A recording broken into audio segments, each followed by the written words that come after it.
yeah, I'm thinking. 10 out of 10. Barbenheimer delivered to cinema for real, ladies and gents. Okay, all jokes aside, which is actually really hard for something this big. These two films have been memed about for a good 10 months now. When you actually watch the films, some screen caps that have been on the internet for a while will kind of take you out of the movie for a few seconds. I'm happy to report I believe I was able to put away my film Twitter brain while watching these two movies and was able to view them without bias or pressure to like one or the other. Let me just detail my experience for the day. First, we started with Oppenheimer and IMAX. Also, the IMAX that I watched it in was IMAX in digital, not 70mm, but I'm sure you watched it in digital as well. There are like 20 theaters in the country that uses the big fat reel that you've been seeing. Nolan has gotten himself into a lot of trouble recently with how he uses sound in his films. This is his own fault that his films have turned into more of a spectacle than story as of recent. That's not always a bad thing, by the way. The sound mixing was beautiful in this film, and I'm not just saying that with the bar of, well, you know, I couldn't hear the dialogue in Tenet, and now I can hear dialogue. The way the film overlaps environment with dialogue is useful and resourceful the entire way through. It helps keeps the pace of this 3-hour masterpiece. There are so many things going on with this film that makes the 3 hours run so quickly. I've been hearing lots of people call this Nolan's social network. Yeah, this is his social network. But this is on such a grander scale. Social Network is my favorite movie of the last like 13 years, so you can see where I'm going with this. The way this film uses the two hearings as a means to progress and show us substance of the story is done to perfection. Using this mechanism to show us plot can get sloppy and needlessly confusing, and a story about quantum physics, global politics, and war has never been more digestible. It's hard to even say there are scenes to this movie. It feels like you never watch a scene in its totality. It just jumps around all over the place in Nolan fashion. One of the highlights for me was the use of black and white, and showing scenes we have already seen, but in black and white this time. The main attraction of this film to most people will be the cast. There are so many people in this film where I go, maybe this is their best role to date. I love Good Will Hunting, and I love Matt Damon in it. Matt Damon is having a bit of a renaissance right now with this and Air. He's bloody fantastic in this movie, and all these characters are written with such brilliant human complexities. He's balancing the act of being tasked with the highest stakes project mankind has ever seen, and making sure nothing goes wrong. And of course, things will go wrong with the left-wing nutjob Robert Oppenheimer. The projects he selects at this point are just perfect after perfect movie. What's the worst movie he's been of as of recent? A Quiet Place 2? The Better Quiet Place? If you've ever seen this interview of Oppenheimer, you will understand so much more of why Cillian Murphy was casted. One says,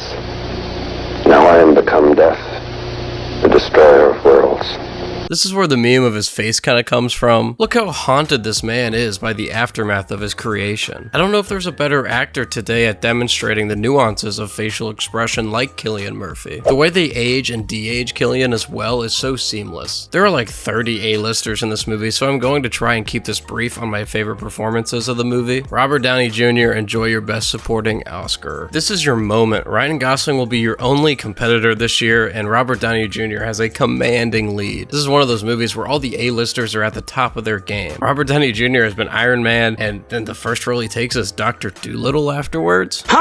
Nah man, give him Lewis Strauss. A story I knew nothing about when entering this film. And well, if you don't know history, then the twist he pulls off is one of the highlights of this film. The first half of this movie is mostly about building the bomb and developing Oppenheimer as a person, but the last half is pretty Strauss-centric, which is a choice by Nolan, and I can't give him enough props for it. Most of the characters are all complex people, especially when we talk about Kitty Oppenheimer, played by Emily Blunt. I love Emily Blunt, and she typically takes on the best roles as well. I love her in Sicario. She plays the wife that actually challenges Oppenheimer, and one quote from the book that I absolutely love is she doesn't have small talk, only big talk. This movie is Nolan at his most refined and most ambitious. I am not the biggest Tenet fan, but now I get why something like Tenet was necessary for him to make before making this film. There's nothing more grand in American history than the making of the atomic bomb, and making an insane action movie makes sense as prep work for this film. The practical effects in this movie was a big selling point to people. He's gonna make a bomb, guys. You can tell instantly that the explosions were real in this film because of the use of sound, which again is why IMAX rocked. If this doesn't win best sound like Nope should have last year, we gotta throw away that whole guild. We need to take their votes. When explosions happen in this film, the sound is so delayed. It's perfect. Obviously, it takes a little time for sound to travel. When we finally get to the Trinity test, the first test of the atomic bomb, the use of sound and the delay of the sound is so perfect. It is one of the most rewarding moments of the film. Nolan also meshes every aspect of film together together in every scene. This film is hitting on every cylinder. At the heart of this film, it's about the cost of American exceptionalism, how Americans were almost more worried about Russia than Germany at the time of the war, Oppenheimer's guilt and stance on the politics and the strategy behind the H-bomb, and the growth of Marxism in the 40s. Simply put, it is Nolan's most polished and dense film he's ever made. It's him at his very best while delivering spectacle and story. Credit to Nolan for also giving the direction needed to elicit some of the best performances from real talent. I am between a 9 and a 10 for this movie. I'm going to be completely honest here. I am leaning towards a 10. The lightest criticism I have of this movie would be the second act comparatively does not have the exact same juice of the surrounding acts. Going to rewatch this within the week, so I'll be more solid on a rating then. Now it's sticking at a 9. On to Barbie. I want to make a quick distinction. I do believe some people enjoyed this a little bit too ironically. I enjoyed the substance of this movie. I talked to other people after the movie where they just thought it was funny, stupid stuff. I want everyone to know that is not me. I genuinely enjoyed this film and thought it was masterfully crafted. Yes, it is a bit silly to talk this way about a Barbie movie, but hear me out. The script was talked about in Hollywood for about a year. The buzz was loud due to the script being so bombastic. When Greta's name was attached to a bonkers script, I knew there was a lot going on here. I also knew conservatives would be driven insane by this movie, so I'll tack another star on for that. I have way less to say about this movie compared to Oppenheimer, but that's just because I think the style and the direction of this film was nailed and there isn't much else to say about it. Obviously, the performances are perfect. Margot Robbie is the quintessential Barbie. If you told me 5 years ago they were making a Barbie movie and who would they cast as Barbie, her name couldn't escape my mouth quick enough. Early on, she keeps these very doll-like movements and her deliveries can only be described as toy-like. It's uncanny watching these people act this well as dolls. Ryan Gosling is by far my favorite part of this film. He is so out there and goes 200% for this role. He is constantly expressing, and this is where I want to give Greta Gerwig her props. She made this toy movie as toy-like as possible. It is obvious she is telling these actors to show such a range of emotion with every single line. Michael Cera as Alan is a perfect break from the non-stop Kenage. The direction this script takes is just something that can't be understated. It is absolutely marvelous and unlike anything else I've seen. This is truly one of the most unique films I've ever watched. I love the physics of this world when Ken runs into a wave and he just flies up and flips a bunch of times. It exactly mirrors a kid holding Ryan Gosling. I love this being directed towards adults with not so subtle commentary at times. We range everywhere from gay jokes, Zack Snyder's Justice League jokes, and Ken basically getting red-pilled jokes, and much more. In the same movie, we have honest criticism of what it means to be a woman in today's society, and the pressure that is put on men and women. She created Barbie Land, a place with no social norms, no social expectations, and then brings them to the real world and shows the dolls the pressures that are put onto them. Movies have been made with characters that don't feel human emotions, then they finally feel the human emotions later in the film. Not many movies have done it better than this when it comes to anxiety and not having any direction in life. Obviously, this type of movie is going to have choice words about patriarchal society, but the way it's done in this film is fresh for probably about 85% of the time. I don't know how much I can get by the old, here's me talking really fast in a kid's world about really serious topics thing. They miss about half the time for me when it comes to that, but again, I'm laughing for the vast majority of this film. The way Greta dissects Ken is so hilarious, man. When the Kens bring out their guitars and start singing to the Barbies, Matchbox 20, I was dying. I love the real family arc in this movie, and how Barbie gets to see the mom's memories of her angsty daughter growing apart. I don't know if I'm going to admit to crying to those scenes, but it was actually pretty heartbreaking to watch. What I want to talk about most is how perfect the ending was. A movie like this, where it's so ambitious, has to absolutely kill with its ending. The route to turn Barbie into a human at the end, with maybe one of the funniest last lines to a movie that I can remember, is such a perfect way to end this movie. It's such a warm and rewatchable movie, which I will probably rewatch by the time this video comes out. You watch the trailer and you know what exactly you're gonna see. People are going to try and dissect the hell out of this movie. Just know that no review is going to do this movie justice. It is something that demands to be watched. Then you can scroll what conservatives think and laugh about it. That's like half the fun of seeing Barbie. I'd give it like a high 8 for now. I will personally reevaluate once I rewatch it. I've been in such a movie slump the last few months, and seeing these two movies have really brought me back to my passion of watching film. So memes aside, Barbenheimer was a hit for everybody. Let me know which one you preferred. See ya.